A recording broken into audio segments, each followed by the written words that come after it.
Aujourd'hui, nous allons parler du passage d'une fraction décimale à un nombre décimal.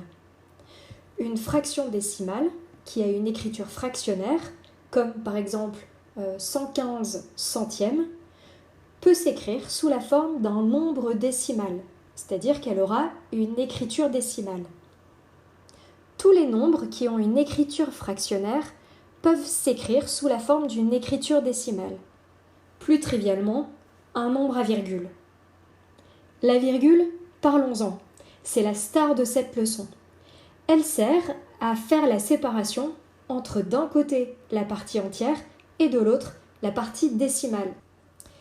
La partie entière représente les unités qui sont complètes, avec le tableau de numération habituel qu'on connaît, centaines, dizaines et unités, et la partie décimale représente les unités qui ne sont pas complètes.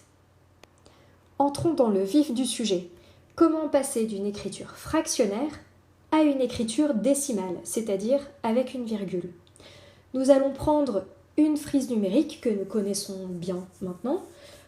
Sur cette frise, on part de 0 et on a une unité partagée en 10 parts égales si on regarde les traits les plus épais. Donc on va pouvoir placer par exemple 3 dixièmes au bout de 3 fractions, 10 dixièmes en dessous de notre unité complète et 11 dixièmes avec une fraction en plus. En regardant les graduations en bleu un peu plus clair, on s'aperçoit que notre unité n'est plus divisée en dixièmes mais en centièmes. Donc on va pouvoir placer par exemple à 55 petits carreaux 55 centièmes. En dessous de notre unité complète, on va pouvoir placer 100 centièmes. Reprenons notre écriture fractionnaire tout en haut. Nous avons 115 centièmes.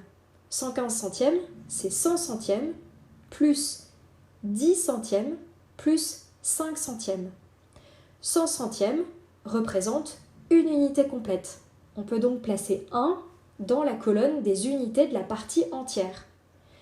10 centièmes représente en fait 1 dixième.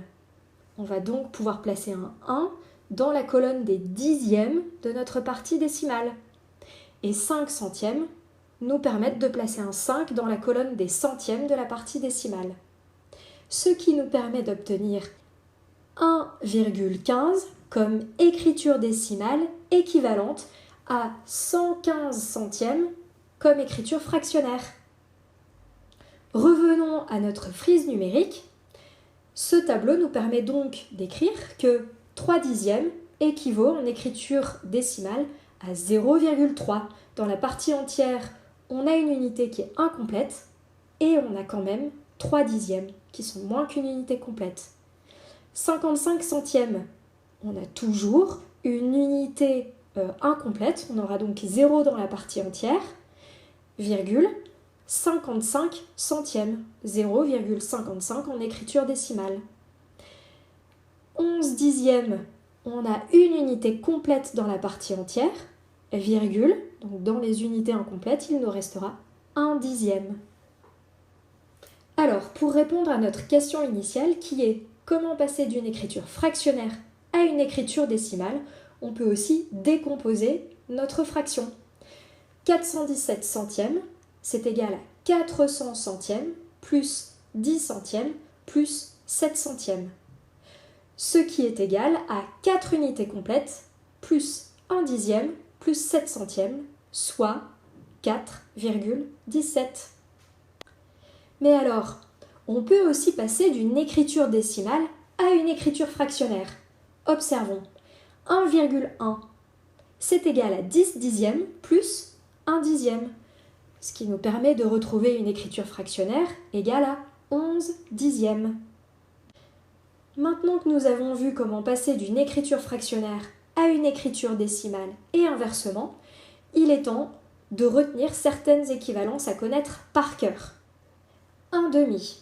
Si on prend une unité que nous partageons en 10 parts égales, 1 demi sera égal à 5 dixièmes de notre unité, soit 0,5.